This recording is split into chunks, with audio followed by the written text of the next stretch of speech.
Today we're going to be talking about our album that we released in March of this year called Peak of Conclusion. I'm Tiffany, this is Brandon, and we are Unsociably High. Bam, bam, bam, bam, bam, bam, bam, bam. Yeah, we're going to talk about our album. Why not? Why not? It's what? Why not? 3 months since we released it? 4 months? Yeah. Something like that? And it's let's first talk about how what's the word? Wah wah wah. Releasing an album. What's that word? Anticlimactic? That's it. Why do you think that is? Well, especially in the times of quarantine, True. whenever you can't really do much with it other than just share it on social media and hope for the best. Because you kept bringing up touring and stuff, and I was like, I don't think that we're gonna be able to especially tour. in March. Yeah, We were all locked away in March. yeah. And, this album is I'm really happy that we were able to experience this together, Absolutely. It was a lot of fun. blast. We had some amazing help by Kick Me Records and Sean Sissons.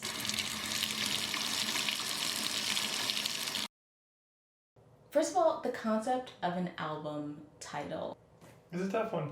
A lot of times you just kind of follow on it, I guess. So our album kind of centered around life and death, a little bit of love sprinkled Yeah, in. it was kind of like love found, love lost sort of story, I guess. Mm-hmm. So we were trying to kind of brainstorm like a little catchphrase for something like that. Yeah, sort of, kind of, yeah. So we had like loved to death. A lot of generic things. Yeah, we had just kinda begin like, to die. Like a lot of these sounded like titles for a soap opera or something. or a Steven Seagal movie. Exactly. Yeah. We had lovely endings, which sounds like a Harlequin. Yeah. Harlequin?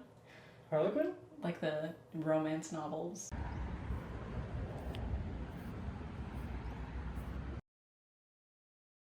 For our album artwork, we had a computer keyboard with Unsociably High written on one of the keys. And that was taken in Winnipeg at one of the, what was it called?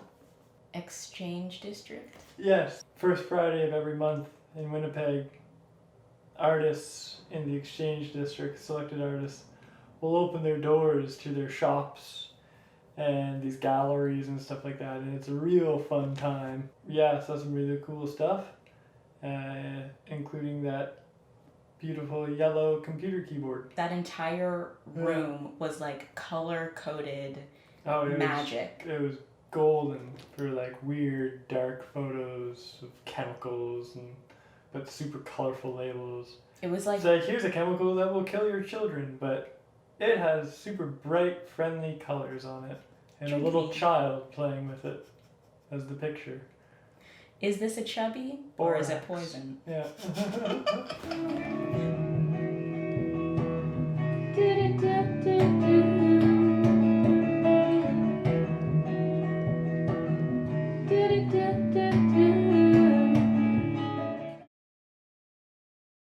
Now we're going to be talking about the songs. Okay, so first up we have Body Blush. We had the instruments done first.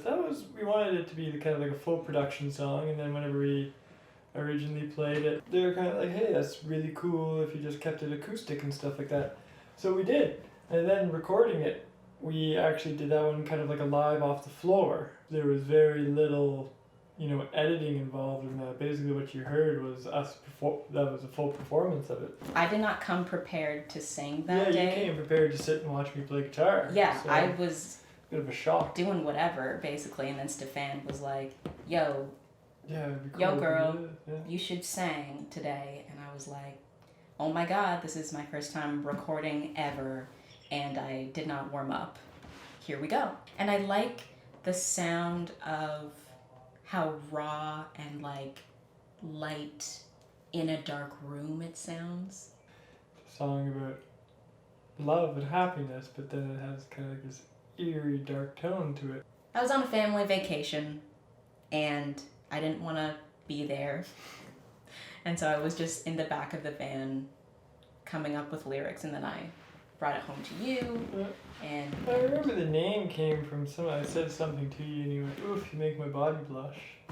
And I was like, "Oh wow, that's cool." I think I was texting you in that van Oh, maybe. when that happened. Very possible. And then I tried to incorporate that in the song. When we were talking about the music video from the very beginning, we wanted mismatching outfits. And then we're like, well then what do we do for the rest of the music video? Insert cactus, hedgehog, love story here. Yes.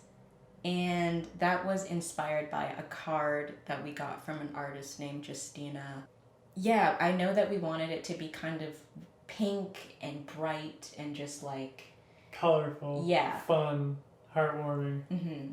Boy, was that ever fun to film. Thank you, Rob, for filming it.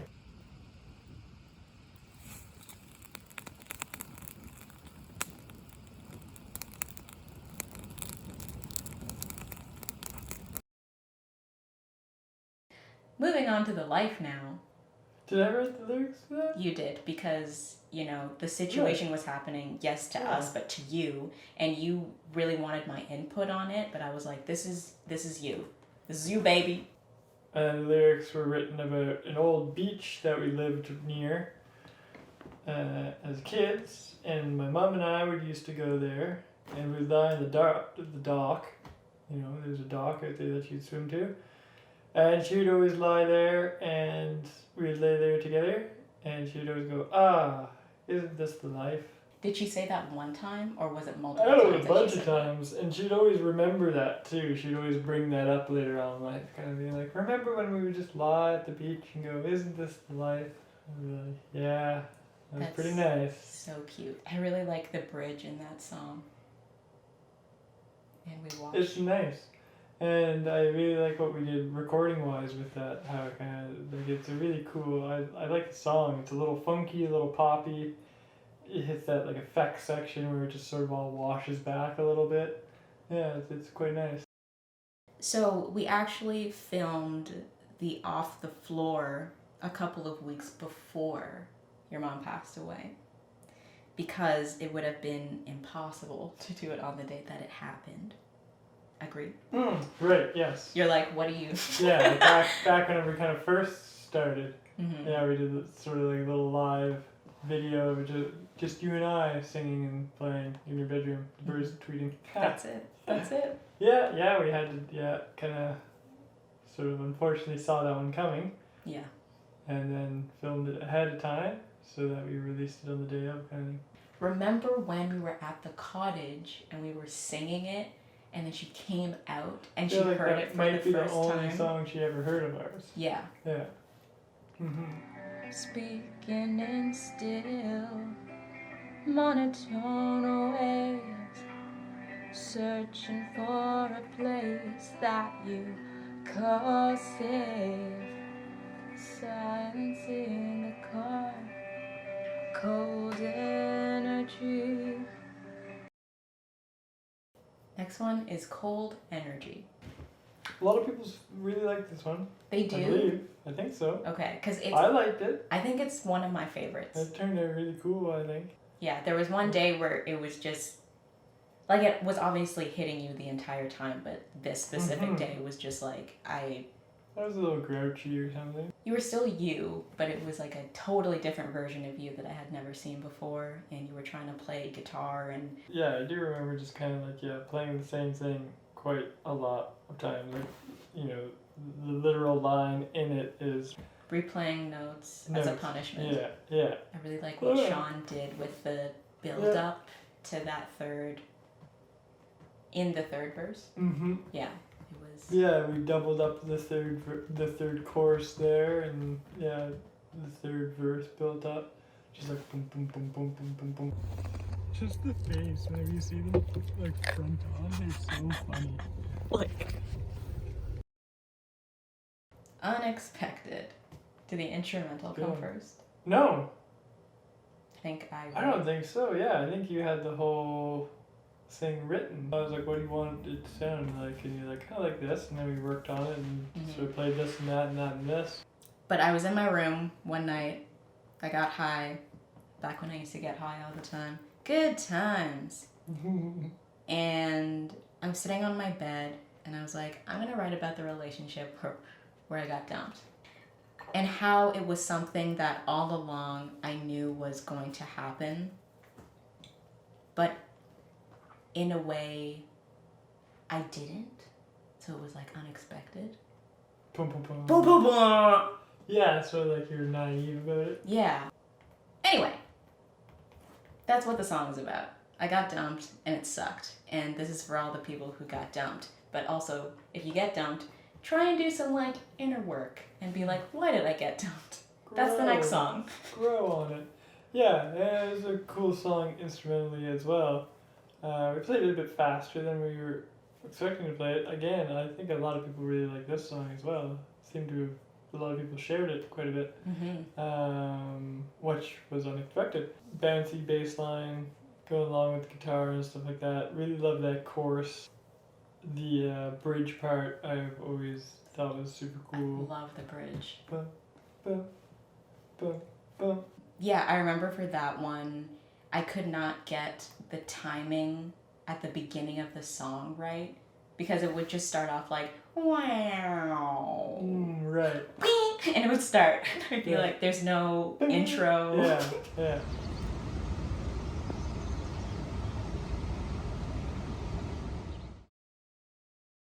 Standing, the one that makes everyone cry. Great song. Fundamentally, I would say it's the best song on the album. As far as musicianship and like writing goes, it's an awesome 3/4 swing. Then your A harmonic minor. It just does this really cool floaty minor riff at the start, then it hits that big A major for the chorus. It's just a real good song. The bass riff is a lot of fun. It sounded so different. Totally different.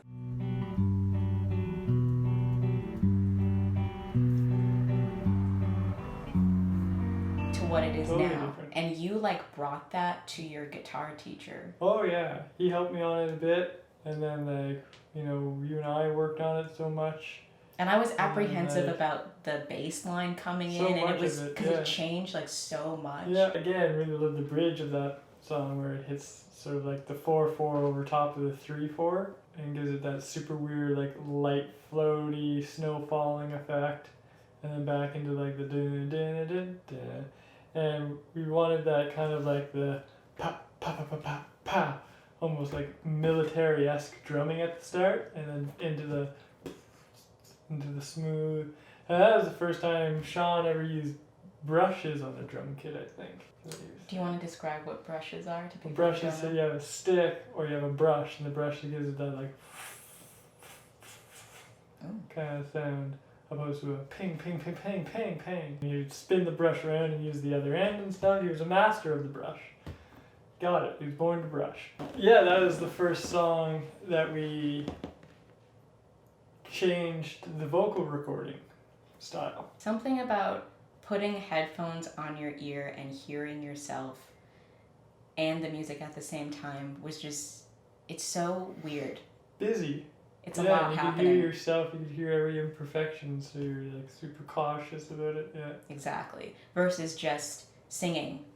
So what we did was, or Stefan did, is he basically lined her up so she had studio monitors facing her, and she would sing like he would play the music back through the studio monitors, and obviously the microphone would pick up all the music, and she would sing like she would normally do, more naturally without the headphones on, and with reverse polarity. As long as no other sounds were made, he was able to remove the music in the background and just isolate the vocals from it, and that provided a real good kind of more natural sounding vocal tracks for sure. I was just so able to relax a lot more and not be so hyper focused on what I sounded like and just focusing on the song. Pretty heavy lyrics in this one. Heavy.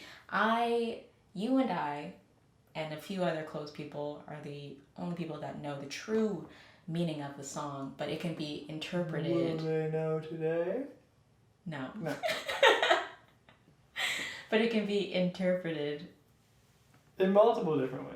Relationships can be messy, and one person can say nasty things sometimes to the point where you have to look at them in their eye and say, hey, I'm a human being, and do you realize what you're saying? And yeah, sometimes it just doesn't get through to them, and then you have to write a song, perform it naked, and cry to heal. Added that part in at the end. It's a long list of healing. But if you do all that, yeah, generally it works. Yeah, we wanted a lyric video for this one because it was, again, that nice sad song. Lyrics were heavy and quite nicely written and everything. Mm-hmm. Flowed really nice. And you had the idea of a silhouette in Snow the darkness. Yeah, in the darkness. And for editing, it was really hard to get the timing of the lyrics. Yeah, you hand wrote all the lyrics. That was a lot, but it was fun. And it was really hard to get the timing correct because I kept bringing it to you and being like, is this good? Is this good? And you're like, it's too fast. It's too slow. Those 2 lines are too slow. Yeah. But eventually we got it. You nailed it. Yeah. Thank you. And now, great. now I'm a pro with Premiere Pro. Baby!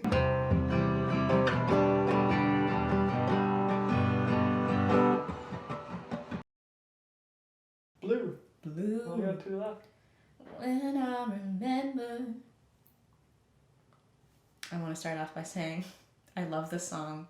Such a lovely song that took us almost a year to, number one, find a concept for it, right?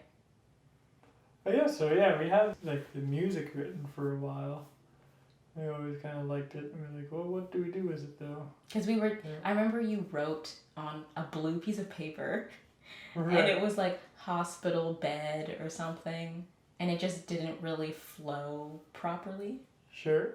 So then, funny story, my good pal Morgan, my wife, came over, and while you were trying to find a snowblower, she mentioned that her favorite color is blue, and she has a relative who had Alzheimer's, and the only thing they could remember of Morgan was that her favorite color was blue. And I was like, mind blown. And I told you about it, and it was my first time writing a song about something that wasn't really about us. Yeah, sort of telling someone else's story. And like we can kind of relate to that with your mom. Absolutely, yeah. Like there's some sections of that were certainly relatable. But yeah, in the end it was definitely written in a different perspective. Mm-hmm. Which is a great thing to do, you know. It's like great exercise. Yeah, for sure. They say like write what you know, yeah. but I sometimes disagree with that. No, sometimes you gotta, how else do you grow? If you want to write what you know. How else do you grow? If you want to write what you know. How do you grow? Oh, write what you know. Woo-hoo. We were struggling with it because we were wondering if we should write it with the family member in the hospital or at the cottage. Yeah, we didn't. Yeah, it took us a real long time because we just didn't know how to like put the perspective into it, how to share the story, kind of thing. So a lot of it was like what did they do together? I don't know. Yeah, because I didn't want to like ask too many questions and like make her know, but I definitely like kept going back and was like, so like, yeah, tell me more about that. And then I think we just came to the conclusion that it doesn't have to be that complicated. That was really it. It's a very simple song in the end. The chorus is very hooky. Recording process. I was sick, and Jess had to bring down the diffuser and essential oils, which helped. Thank God she worked at Sage. Thank you, Jess. That one was a tough one because it had some funky chords in it, and just playing them super cleanly was kind of a pain in the ass. And I just had to like sort of essentially relearn the song with different finger positions for the chords so I could really smoothly change them. We also used like a Stefan's Hagstrom, I believe, and it gave it this really cool sound. It was really nice. This super like kind of like 70s, 60s, 70s kind of just like beefy like reverb, and then we brought that tone, rolled it over into Swim With Me at the solo part, which we'll get more into right now. Right now. Oh, I gamble. I got some dice. Hold up the dice. Show them. Woo, dice. Show the change on the table. I'm serious dice. Fucking roll those dice. Roll those dice. Whoa, whoa, change coming in. Change coming in. Swim With Me. 7/4 time. Super danceable. Different time signatures. It's a really fun song, but yeah, writing wise, lyrics for it was quite difficult because we just didn't really have a topic for it, or didn't really know what we're doing with it. It just kind of has this like sort of almost like Hispanic flair to it, so we're like, maybe we'll try to write it in Spanish. Neither of us know how to speak Spanish. Me gusta los perrito caliente, which means shit all. Yeah. I found out recently. Thanks, Leo. Yeah. One day, you went to Bar Robo, just sip on tea and write in your notebook. And I remember you came home, and the next day we were jamming, and we just kind of went, you know what, we're writing it today. I think this is the same night you stepped in Joey's poop. And I apologized. We were just like, kind of like, we're going to write it. And we took out your notebook, and we were just looking over notes that you had. And so reading one was like, hey, this one works great. I think we only took like maybe the first 3 lines of it and then just kind of rolled from there. Sean killed the drums on that one. Fucking killed one of my it. favorite drum tracks for sure. God damn. We did the harmonies together. Yeah, that was the only one I was on. And yeah, that was cute. It was adorable. More adorable because you were struggling with the low notes. Mm-hmm. And I was like, why don't we just switch? Right, yeah, exactly. And Stefan was like, that works. I did the highs, yeah. It was perfect. It's the best. Makes my heart so happy. And at the end, we added Stefan's idea to add in sort of these harmonized triads at the end there, which is really cool, just to kind of make it sound more filled out. It's a great end of the album song. It is. It really was. The video. That was a fun video. Oh my god. Thank you again, Carl Schultz and Moxie Media, for doing a wonderful job with the animation process. Yes. And thank you, Rob, for filming. Where did the plant idea originate? I saw a picture, I think, somewhere, and it was just like a music hall, and all the chairs were filled with plants. Thank you, Scrims Flores, for hosting us. Little Mo for her amazing acting. That was, she came in a clutch. Yeah. We were like, we need this character. Moira. You have a week to do it. And she killed it. Yeah. It's always fun writing the scripts for those videos. And a lot of those videos, like same with Body Blush, even like the lyric video, that video, when in it and doing it, all you do is worry about how it's not going to work out and how you didn't film enough. You know, the Swim With Me one, I was a little bit more nervous because we were on such a time crunch with scrims and stuff, and we only had a day there to film. I'm sure they would have let us come back to film it, but I didn't want offered. to. Yeah, you still just don't want to have to like repack and stuff and like set everything back up. Yeah, you did a great job editing that. We understand how tacky it is. It's yeah. That's what we wanted, yeah. Like, and I learned a lot editing that video with like the green screen and having you just be the solo and like yeah, for sure. Like that part's just it cracks us up every time. I just laughed the entire time, like from the very beginning when I was editing. I was like, this is gold.